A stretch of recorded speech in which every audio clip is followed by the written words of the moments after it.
The charging cable in the car with the LinaBell cover was like a thorn in my eye. She was a germaphobe and never touched things like that, but the sticky sugar residue on it made it feel unspeakably strange. My heart sank, and a wave of unease washed over me like a tide. Whose was this? Anyway, my car was in the shop, and since Grace was on a business trip, I drove her car to work. I noticed the charging cable because it actually had a LinaBell cartoon character cable protector on it. It was pink, very noticeable. There was also a small, sticky stain clinging to it. I knew would never allow something like that in her sight. I frowned, a sudden unease sweeping over me. The year we got married, I bought her a Lotso plushie while shopping. The next day, it was gone. Grace caressed my face and explained, Lily next door really liked it. So I gave it to her. Only later did I learn that Grace was a germaphobe. She thought the plushie had been touched by too many people and was dirty, so she just threw it away. She lied to me, saying she'd given it to the neighbor's child. So, whose charging cable was this? What kind of person could possibly receive Grace's indulgence, brazenly crossing her boundaries? Driven by intense curiosity, I retrieved the dashcam footage. However, it was blank. The recordings that should have been saved to cloud storage were all deleted. Staring at the empty interface, the absence of evidence was, in itself, damning proof. But as soon as the phone rang once, I hung up. I didn't bring it up. I left the charging cable untouched in the car, pretending I hadn't seen anything. The day Grace returned from her business trip, I prepared a table full of her favorite dishes as usual. There were sweet and sour ribs, steamed greens, and seaweed and tofu soup, all her favorites. She buried her head in my neck, cooing sweetly, "My husband is the best." Before, I would have given her an indulgent look, and told her to eat quickly while it was hot, but today, I instinctively pulled away, not wanting to touch her much, at all. "William, what's wrong? You haven't showered," I lied. Grace didn't have any unpleasant odor on her. In fact, she smelled sweet. Not perfume, but candy. A thought formed in my mind. Could secretly have had a child behind my back. Once that seed of doubt was planted, it began to grow. I found a friend and asked him to check Grace's recent shopping records. Barbie dolls, picture recognition sets, erasable children's drawing boards, kids' sun protection clothing, children's outdoor exploration kits, children's skincare cream. Looking at that list of children's items, I felt as if a bucket of cold water had been poured over me, chilling me to the bone. I didn't understand. When we first got together, I clearly stated that I was unable to have children, and that I had a heart condition. Grace not only didn't mind but even actively suggested we be dinks. But now, how could she? My friend clearly noticed something was wrong, but he tried his best to comfort me. "Buddy, don't overthink it, maybe just bought them for a friend's child. You should talk to her properly and clear things up." "I am fine, you go ahead." After hanging up, I tossed and turned, unable to sleep. What did I mean to Grace? Why would she hide something from me and stab me in the back? I wasn't the one who suggested being dinks. I wasn't the one who cheated, and I wasn't the one who did anything wrong. How dare she make a cuckold out of me? I took a deep breath, trying to find a reason for Grace's infidelity. But does cheating really need a reason? She just didn't love me anymore. She didn't want me, and she didn't want this marriage. Then let's get a divorce. The day Grace came to pick me up from work, as soon as I got in the car, I noticed that the LinaBell Android charging cable was gone. In its place, plugged into the charging port, was Grace's usual Apple charging cable. Seeing me looking around, Grace interrupted me curiously. "What are you looking for?" I pretended to be calm. "You always used to bring me gifts from your business trips. What about this time?" "Nothing." Grace paused, then smiled softly. "Don't worry, my darling. I'd forget anyone before I'd forget you. It's in the back seat. Grab it yourself." I turned around and saw a bag on the back seat. I opened the bag. The next second, my smile froze. "This is LinaBell." Inside the bag was a set of LinaBell patterned pajamas, size 8, 9103 centimeters, 15 kilograms. I silently read out the size range on the pajamas, and Grace's face instantly fell. This size was clearly not for an adult, much less a man's pajamas. She glanced at what was in my hand and calmly said, "Must have been a mix-up. My colleague asked me to get these for her. Her daughter likes this kind of thing." "Oh, really?" I'll pack it up again, then. Remember to give it to her tomorrow. I didn't believe a single word of Grace's explanation. Grace and I had been married for 4 years, and we'd been dinks for 4 years. Many people cursed me, saying I made Grace lose the chance to be a mother.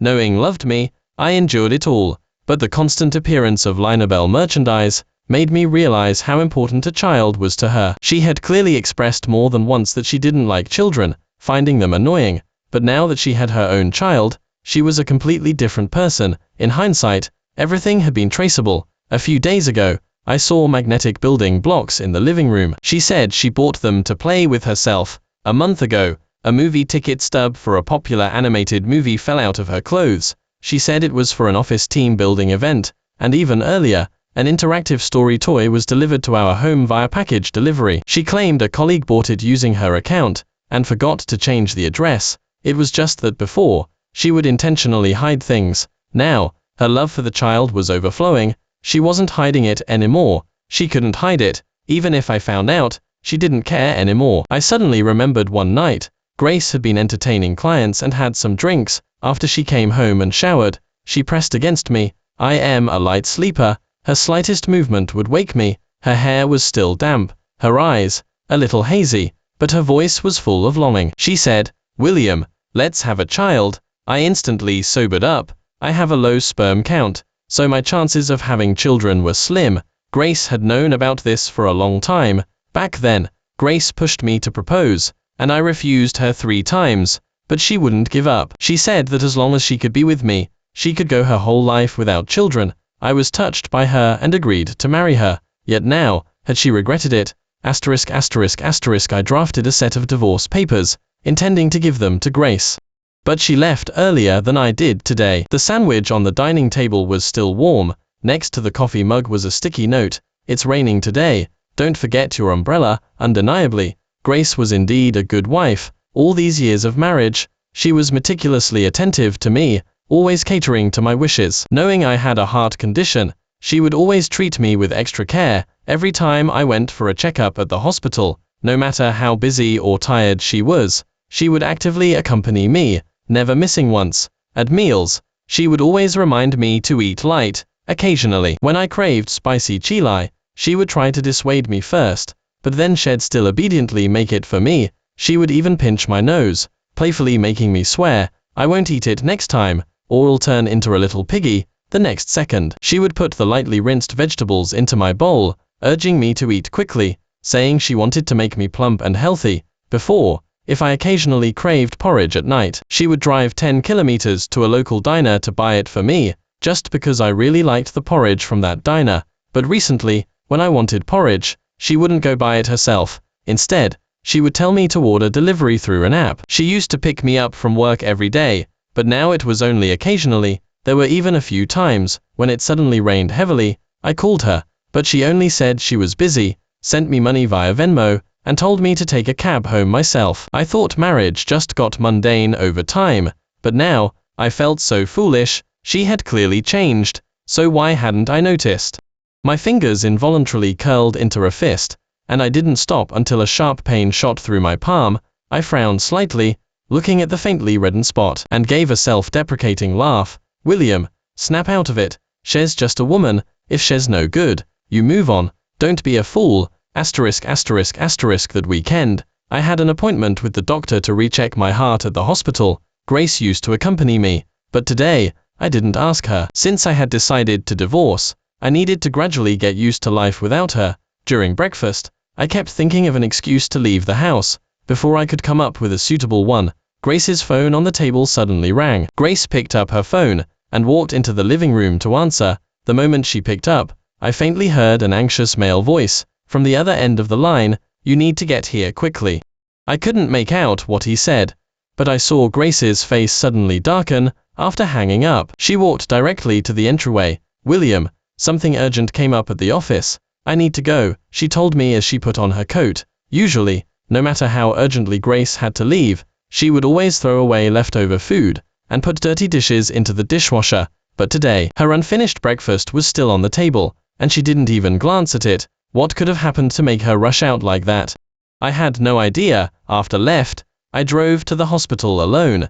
Because it was the weekend, the hospital was packed, and even the elevators had long lines. Cardiology was on the 8th floor. I finally squeezed onto the elevator. When it reached the 3rd floor, I had to get off to make way for an elderly woman holding a child behind me. The 3rd floor was pediatrics. As soon as I exited the elevator, several children waiting at the door swarmed in, completely ignoring whether the elevator was going up or down. The children's parents followed them in, and the elevator quickly filled up again, leaving no extra space for me. Frustrated, I had to wait for the next one. Just then, I suddenly heard a familiar voice. "Doctor, how's the child?"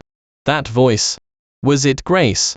My heart jolted, and I abruptly turned to look in the direction of the voice. Sure enough, just a short distance behind me, at the entrance to the pediatrics clinic, Grace, her face full of worry, was gripping a doctor, pressing him.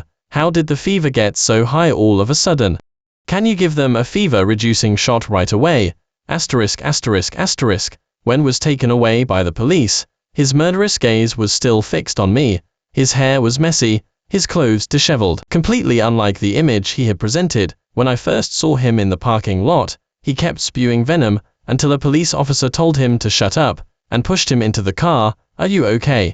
The female officer looked at my bleeding arm, and handed me a gauze pad. "Thanks. By the way, I have a surveillance recording here. I wonder if it can be used as evidence." I had already started to suspect something earlier tonight when I found my tire flat. My car was perfectly fine this morning, so why was the tire completely flat by night? From the hotel to the office, it was a flat, open road, so the likelihood of accidental tire damage was very low. So, it had to be intentional. After all, I had been in a car accident 4 years ago, and that crash had been orchestrated by Grace. That thought made me cautious. I decided to take a cab home. As luck would have it, an accident still occurred. I remember clearly that the car was coming straight for me. If hadn't saved me, I would be the one dead right now, because it happened so suddenly, and the car's headlights were shining directly into my eyes. I couldn't make out the person in the driver's seat. I got the surveillance footage from property management, when Grace was having surgery, although didn't personally tamper with it. He arrived so quickly, it stands to reason that this matter must be related to him. Grace is still in critical condition. There's no way she could have contacted Jason. Only an hour has passed since the incident, and the news has just broken. If isn't the culprit, there's no way he could have found this place so quickly, I said calmly, the truth now obvious. Watching the police car drive away, my agitated heart finally returned to calm. "Jason, for one woman, you harmed me twice. This is what you deserve." Jason was charged with attempted murder, and the police launched an investigation. Soon, the car he had dumped in the river was found. With irrefutable evidence, Jason was held in the detention center, awaiting trial. During this time, I had my lawyer convey a message to him. "The life you steal from others will eventually be stolen from you." After hearing it, he repeatedly asked to see me. My lawyer asked if I was willing to see him. At that moment, I was at the hospital. I looked at Grace, still lying unconscious in bed, hesitated for a moment, then agreed to see him. The next day, I met Jason at the detention center. "Who exactly are you?" "He not William. Who are you?" Jason stared at me intently, as if he wanted to carve off my face with his gaze. With the dust settled, there was no need for me to hide it anymore. "Haven't you already guessed?" "Jason, little Jason. I am William, your own brother, the one who loved you most." Jason's face turned ashen. On the verge of collapse, he shook his head frantically, his lips trembling. "No. That's impossible." The shock of the truth was almost lethal to him. He refused to believe that his own brother, who had supposedly died 4 years ago, had suddenly come back to life and was sitting right in front of him. But I hadn't lied to him.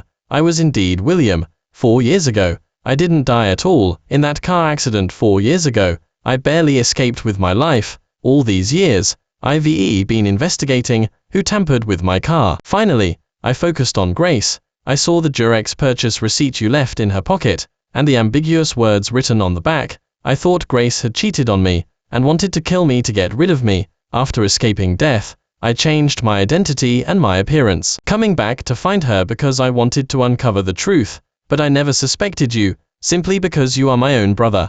Our parents died early. We relied on each other since childhood.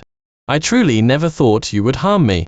I recounted the past, one detail at a time. After so long, I could finally face these things with equanimity. I was severely injured and disfigured in that car accident, undergoing over a dozen surgeries just to reconstruct my face, but my appearance could never go back to what it was. The sequelae from the car accident were not limited to that. There was also heart damage and reproductive system damage.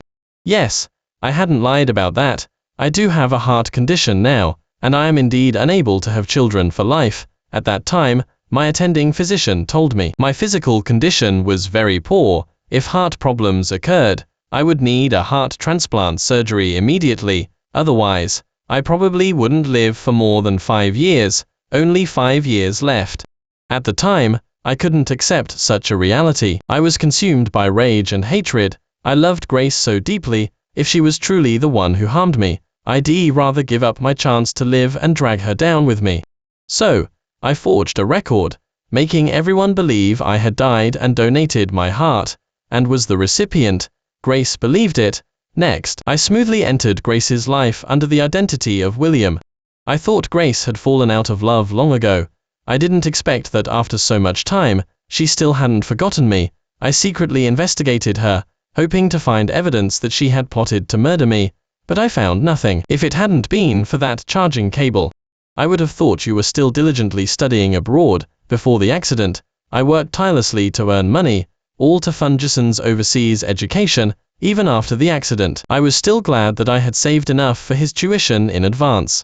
I never imagined that he would be the one to harm me, even then. Over these 4 years, I hadn't been completely oblivious to the clues. I had already found out that Grace and Jason were in contact, but I trusted my brother too much. I naively thought that Grace simply wanted to take care of my brother on behalf of me, who had passed away. If I hadn't seen it with my own eyes at the hospital that day, I might never have believed that the good brother I raised with my own hands was actually the one who wanted to kill me. If he could use a car accident to harm me 4 years ago, there was no guarantee he wouldn't try the same trick again. But I still underestimated my brother's malice. Surveillance, a car accident, a scalpel.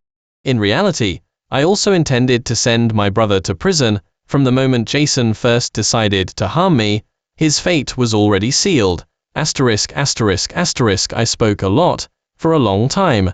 Jason listened quietly, without saying a word. Finally, when I stopped talking, Jason suddenly laughed. His laugh was cold and scornful. Don't stand there pretending to be righteous. If you really cared about me, you should have given Grace to me earlier. Then I wouldn't have risked cutting your brake lines. Now, you've ruined my love, taken away my daughter's mother, and personally sent me to prison. How dare you even stand here and say these things to me? Jason glared at me furiously. His eyes were full of hatred, without a trace of the kinship we once shared. If his hands weren't cuffed, he probably would have lunged at me, like he did at the hospital. Looking at him like that, I shook my head in disappointment. I stood up to leave. At this point, there was nothing left for us to say. Before I walked out, I heard Jason's broken roar behind me. William, what makes you so special? What makes Grace love you so much? Since you didn't die, why didn't you just stay away? Why did you come back to fight me for Grace? You forced me. I didn't want to kill you, you made me do it. Why couldn't I make her love me, even with the child? Why did she still think of you? Grace remained in a coma for over half a month. The doctors said that if she didn't wake up, she might become a vegetable. Fortunately, she woke up on the day Jason was sentenced, freshly awake. She had no idea what had transpired during that time. She wanted to ask me, but there was no opportunity. Doctors and nurses surrounded her, beginning various examinations. Later, the doctor told me that Grace's condition was good, and she was expected to be discharged after another month of recovery. I didn't return to the ward. I just left a note, entrusting the nurse to give it to Grace. On the note, I used the handwriting Grace was most familiar with from 4 years ago. I am William, and also William. In that car accident, I narrowly escaped death. After investigating, I initially believed you were the culprit, so I got plastic surgery to come back and get revenge on you. I told her everything, in full detail.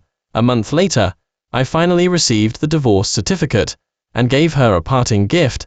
It was an unopened bottle of red wine, a very common brand, but a sticky note was attached to the red wine's packaging. On it was a line of elegant handwriting. William, I wish you a bright future. The original handwriting was a bit blurry. I had traced over it, I think Grace should know the meaning of this gift. I heard that after Grace saw the gift, she raged and smashed things in her room, locking herself in for several days and refusing to come out. The red wine and diary she had hidden all those years ago were eventually discovered by me, by accident. Grace had, after I received that bottle of red wine, helped a girl twice. She then found thugs to ruin the reputation of the girl who sent the wine, leading her to contract an STD. Later, the thugs were punished by law. She wrote in her diary, "William, you don't have to love me, but you can't be so kind to other women. I can't bear the thought of you loving another woman someday." So she cleanly and decisively harmed her, and even later in her diary, she meticulously recorded the pleasure she felt seeing the girl's various miseries. As for my brother, in her diary, he was merely a pastime. She didn't love him at all.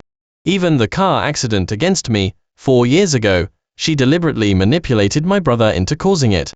Just 2 days before the accident, when she drove to pick me up, she saw me laughing and helping a female colleague, who was going on a business trip, carry a 24-inch suitcase. She felt an unprecedented sense of crisis, like that unopened bottle of red wine. It constantly reminded her, better to destroy it than let anyone else lay a hand on it. Hers was hers alone, absolute possession. She wrote in her diary, "If this car accident only lightly injures William, it'll be best. It will teach him a lesson. If he's seriously injured, I'll take care of him without leaving, and then he will belong completely to me alone. He will surely remember my kindness, and won't look at other women. If he dies, I will take good care of his brother." I next heard about Grace through breaking news. A female unexpectedly dies during a prison visit. It turned out that a month after she received the gift I sent, she went to the prison to visit Jason. Reportedly, for some unknown reason, the two started blaming each other and argued fiercely. Grace became too angry, suddenly felt dizzy and nauseous. In front of Jason, she collapsed and lost consciousness. Ultimately, doctors diagnosed it as a sudden cerebral hemorrhage. Due to the significant amount of bleeding, she died despite rescue efforts. The news concluded by advising people to remain calm and composed in the face of adversity. A few years later, Jason was released from prison. On his way home, he was in a car accident and lost his left lower leg. As for the little girl, Mia, during Jason's incarceration, she was taken in by her biological mother, who also gained custody. As for me, because I took care of my health, I was still alive and well, doing the work I loved. William, the brother, had died in that car accident. Now, I am William, the recipient. I stood facing the sun at a street intersection, watching Jason clean the roadside trash cans in the distance. I finally smiled, a smile I hadn't shown in a long time. From now on, no one would ever block my sunshine again, no one ever.